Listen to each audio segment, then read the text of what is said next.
Interesting case. 19-year-old came to me with pretty pronounced hair loss right in this frontal forelock. He'd been on medical therapy. Decision was made 1 year ago to do 2,000 grafts right into his frontal forelock. You can see what he had. Really quite thin. This was one before, and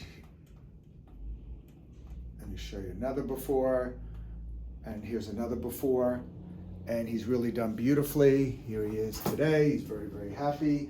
You can see the nice density that I achieved for him. And concept is we basically just filled in this frontal forelock, did obviously FUE, restored this frontal forelock, gave him a much better framing of the face.